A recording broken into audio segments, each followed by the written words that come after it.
Maintenance is key. If you ain't reading the Proverbs a day, you better get on it. I said it. I said it.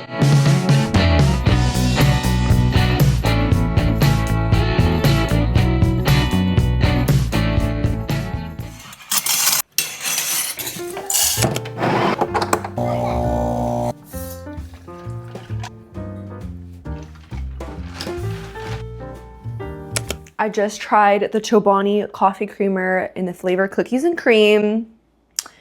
Girl, just like not everything needs to be said, not everything needs to be made into a coffee creamer flavor. It's not hitting, and I just bought it, so I have to use it. But maybe it's the fact that this is ice. Maybe it would taste better in like a hot coffee. Hey guys, what is up? It's Sabrina. Welcome back to my YouTube channel. Today, we're gonna be doing a video on how I stay mentally healthy as a stay-at-home mom. I don't really like the phrase mental health because when I hear that, I just think of like, I think that there's a huge emphasis on mental health today when really the problem is in your spiritual health.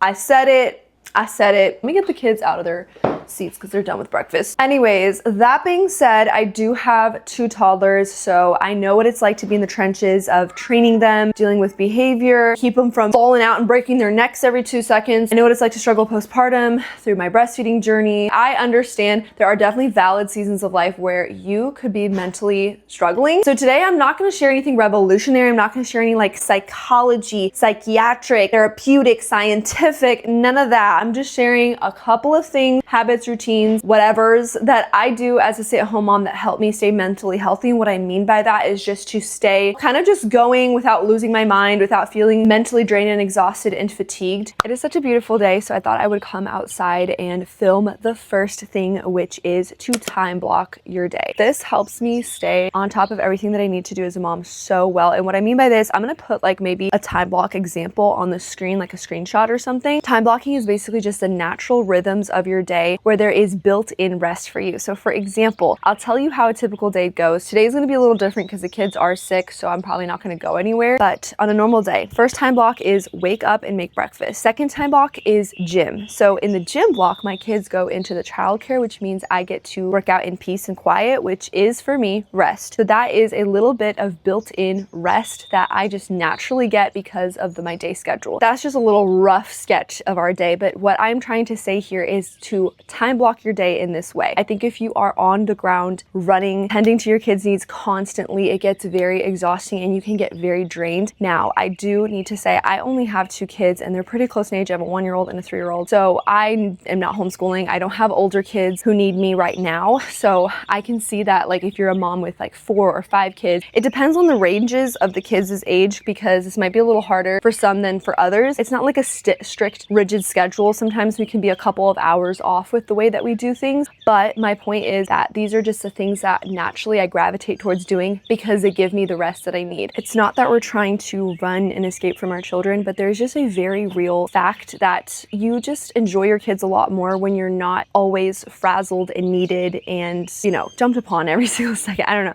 You get it. If you're a mom, you get it. Like, it's just really nice to have little breaks throughout the day. Like, I just love seeing my kids after their nap.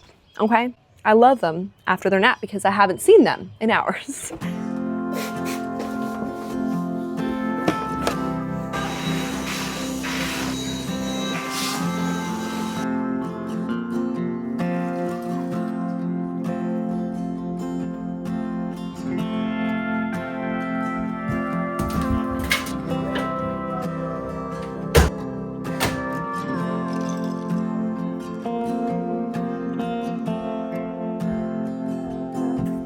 I just want to say, you guys, that I have really been enjoying this Bible. I mentioned this Bible that I got a few videos ago, and I've loved these highlighters. These are from Amazon for I think like $5 for a whole pack of these highlighters. So what I read my Bible with is super simple. It's just the Bible, highlighters, pencil, and then my little head covering up here. I don't always like underline and highlight and go through the Bible and like all that every single time. Sometimes I'll just read a passage and go about my day. But it is nice to have these highlighters just so that you can really, you know, the verses that you want to stand out, you can make them stand out. Proverbs is full of so much wisdom. Like if you ain't reading a Proverbs a day, you better get on it, because this has got like so much practical wisdom for just healthy living and successful living and just like wise living, you know? It says the purpose of the Psalms is to teach people to live disciplined and successful lives, to help them do what is right, just, and fair. Basically to give discernment and wisdom and live a life that is pleasing to God. Anyways, yeah, thought I would just mention that.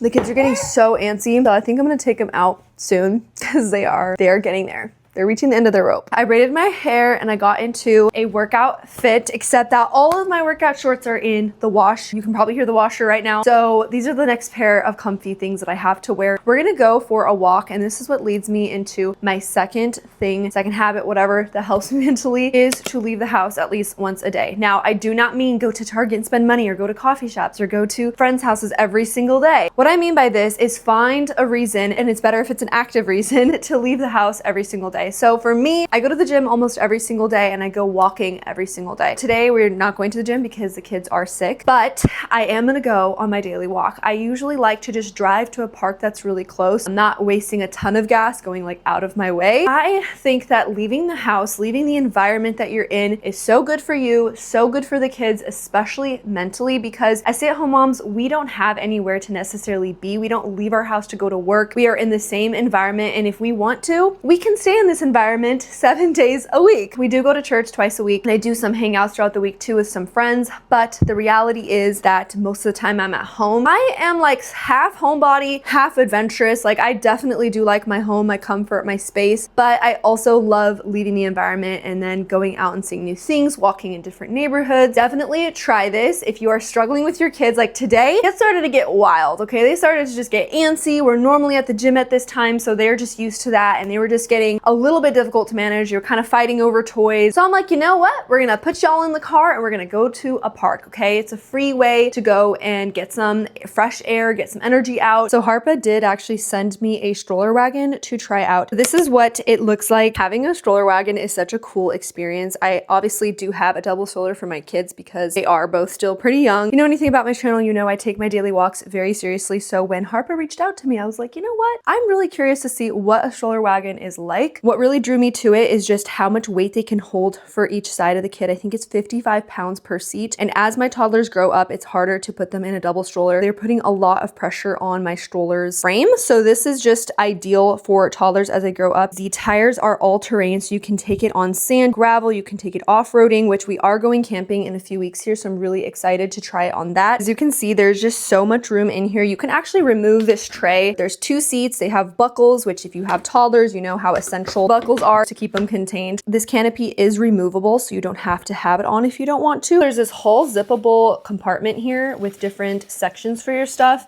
Then there's this, which you can stick a water bottle so easily in there. In the front, there's actually more. One of the cool things about stroller wagon is you can push it like a regular stroller if you want to, or you can pull it. So that's what I kind of like about this. It also does fold up to fit in your trunk better. You just have to remove the tray and the canopy before you do that. Thank you, Harppa, for sending this little gift to us. The stroller wagon is definitely going to be the thing that we're going to gravitate more as they grow up.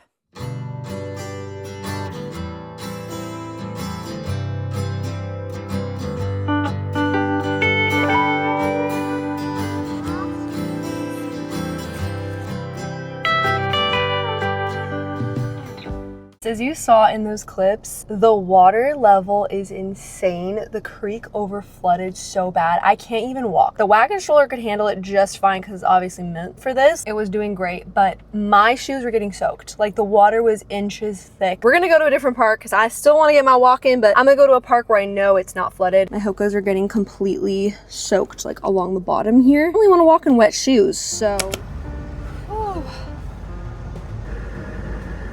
This next one is just to move, okay? Move your body, be fit, be active. Don't just sit on the couch all day or stay cooped up in the house all day. If you use a treadmill in your house or a walking pad, that's great. Just go for a walk in your neighborhood or at a park. You go to a gym or do workouts at home, whatever you do, just prioritize fitness. I'm telling you, it's game changing. Not only will your body thank you for it because you'll feel better and look better, but your mental health is just going to thrive when you're releasing those endorphins that you do when you work out. When I'm in a bad mood or I'm feeling sluggish or or I'm just like not myself, working out always helps me feel better. Today I didn't end up going to the gym or doing a home workout, but I went for a walk, and that is considered a workout. I actually track it on my watch so I can see how far I go, and it's just a little more motivating. Movement really is so key for our health. I'm just boiling some water. I'm getting ready to make some lunch, and today's lunch is going to be super simple. It's going to come out of a box because I am just not ready to cook with my kids right now. They're just not the happiest today. So I'm doing these lentils from Costco. They're actually pretty healthy. I tried to eat from scratch meals only, but obviously sometimes I eat something like this, but the ingredients are actually really healthy. And then goodles, because these offer a little more protein than just regular macaroni and cheese. I don't really do regular anymore. And these just keep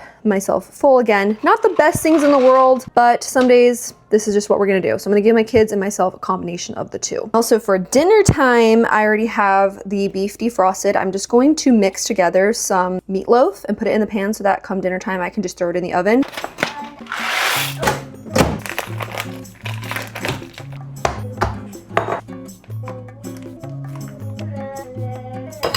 First course, first of all, put sour cream in everything because kids absolutely love that. And then second of all, avocado is a great way to add some healthy fats, and most kids like avocado.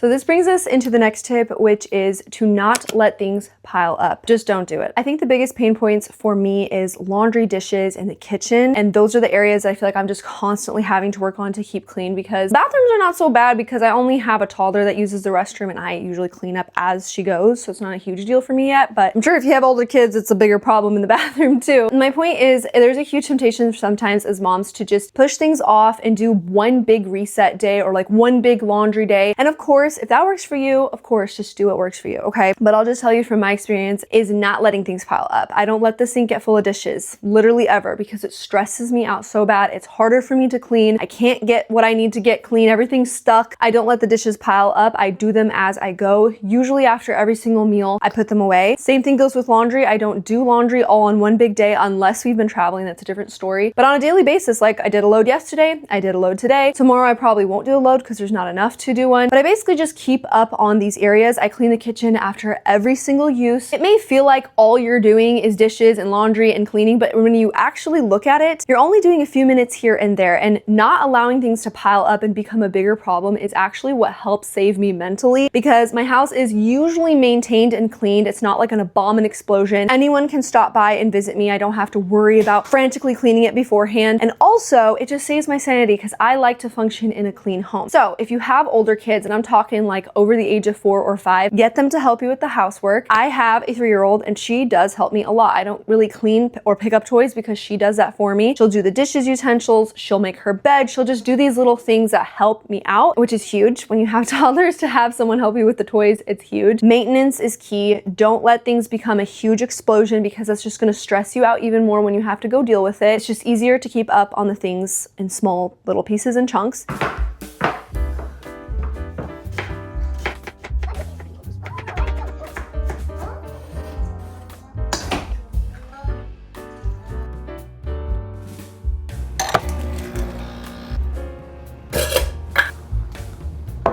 Got my little cozy candle going on. I have my cup of tea. I'll just tell you guys, I'm not a tea person. I kind of find it weird that people drink semi-flavored water. It's like it's just lacking so much. I don't really love it, but my stomach has kind of been hurting lately, so made myself some peppermint tea, trying to get everything back to normal, I guess. I'm also so bad at drinking water. I need to get better at that, so this is just another way for me to do that. I don't know why I'm telling you guys about my tea issues. The fifth thing that I'm going to tell you guys, and this is just me wanting to sit down with you guys and be very transparent, but the huge way that I stay mentally healthy and sane as a stay-at-home mom is that I make time to be alone with myself and alone with my husband for like couple getaways. Now, I want to quickly say that if you are a mom and you live in an area where you don't have any family and you have minimal friends and you don't really have a lot of help, or maybe you have no help with your kids, I encourage you to pray for the Lord to give you a community and the help that you need to get through these stages in motherhood, because it is very hard when you don't have the help. And I've never experienced that because I've always had my mom here. Where my husband and I used to live, we had his parents, and then when we moved here and had kids, we've had my parents. I have aunts and uncles that are really willing to help, and I have friends that are willing to help. Like, there are many people that if I needed to leave my kids overnight with for an indefinite period of time, I could. So I realize the blessing that that is, and not everyone has that. So this is not me saying that you need to have a community of people to help you in order to be mentally healthy, but I do think that it helps a lot. And especially because I became a mom at 20, I was very young. I was 19 when I got pregnant, 20 when I became a mom, and things happened so quickly for my husband and I that it's just, there's a lot of things we didn't get to experience. There's a lot of traveling we didn't get to do. First of all, having people in your life that are willing to help, and second of all, being willing to ask. I think there's a huge factor of we just need to be willing to ask for the help and not feel guilty and bad about it. Just making time for myself to be able to like go on an appointment by myself and not have the kids with me, or go and have a day to myself. Sometimes I'll go to the coffee shop and I'll have my husband watch my kids, or my mom will help out and watch the kids, or an aunt or an uncle. My husband and I also recently went on a couple's weekend getaway. It was just me and him without our kids, and we had my uncle and aunt help us. We had my parents help us. So while you definitely don't need a community of people that are helping you watch your kids while you take date nights or go on trips or take the day to yourself, I do think that these things help enhance your life. I just know for my husband and I, we have found such a treasure in being able to take off without the kids and just have alone time. Like, it's incredible, because especially if you became a parent at a very young age, like you went from being a kid yourself to suddenly having kids, and it's like, whoa, huge shock. So it's just something that I have really cherished in my life. Try and find a community. Pray for one if you don't have one. I cannot tell you what a blessing it has been. And not even just babysitting our kids or watching them when we need a break, but also just being there to encourage us along the way and offer advice and offer encouragement and humor to situations that can be hard when it comes to raising kids. I'll just say for myself, I'm the kind of person that I do need breaks from my kids. I do need sometimes a date night away from the kids just with my husband. Balance in every area of life is important, and I am with my kids probably 95% of the week. I'm the one that does absolutely everything from dawn to dusk. Some days my husband doesn't even see the kids. So that being said, I've gotten very used to being their only caretaker, and it doesn't stress me out. It doesn't overwhelm me. It doesn't like drain me, but there are just some times that I really do appreciate the alone time. So anyways, I just say that to encourage you guys that if you haven't reached out and offered help for other moms, or if you haven't reached out and asked for help yourself, try it, okay? God built community and family and friends for a reason. We are in my ugly, hideous bathroom, but I just wanted to give you guys the next tip while I'm doing something to my hair. I basically have two hairbrushes, one for my clean hair, one for my dirty, oily hair. And it is nearing hair wash day. Tomorrow is my hair wash day. So I thought I would do a little bit of oiling for my scalp and my ends. And I wanted to use this new product. I haven't tried it yet, but this is the Best Revitalize Hair Oil. So thought I would give it a go. I also did get the little scalp massager. I've never had one of these, and I've only ever seen them, but this feels amazing. Like, these are so much more flexible than I thought. And I tried it a little bit, you guys. This feels amazing. Okay, let's add some oil to my scalp while I do that. The ingredients in this brand are actually really clean. It says 100% natural. So, especially if you're postpartum and you're struggling with hair loss, or you just want to grow longer, thicker hair, try this out. I do dye my hair. Got it highlighted recently. Wow, this applicator is actually really nice to put in there. I've recently highlighted and dyed my hair quite a bit, so good for me to work on growing it back out and having healthy hair. Why haven't I tried this sooner? Like, I've been obsessed with growing out my hair since I was 15.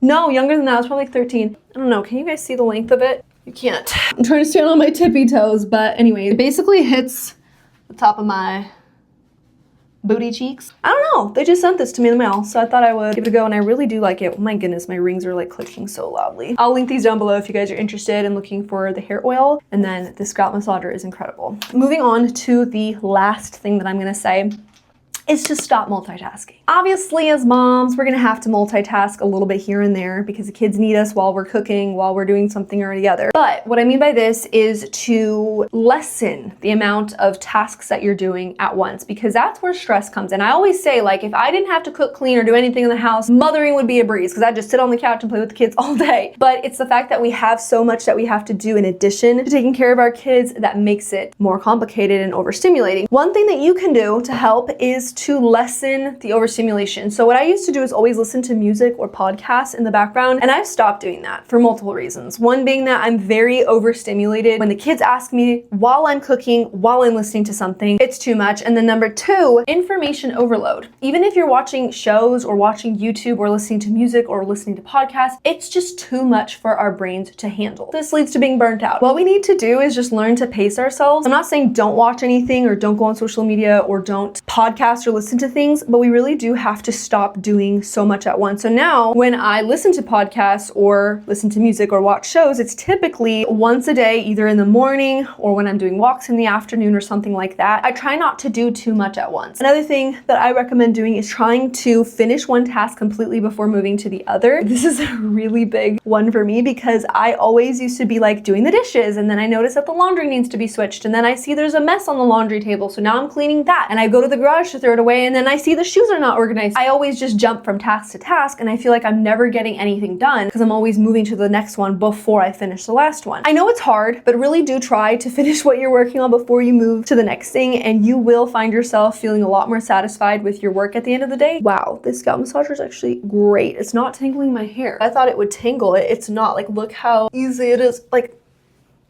I'm surprised. Why have I not tried this sooner? Just make sure you are making an effort to prioritize your mental health. And if you need help, ask for it. If you need breaks, ask for that. Lessen your workload, lessen what you're trying to do on the seasons where life is just crazier and hecticer. Hope you guys enjoyed, and I will see you in the next one.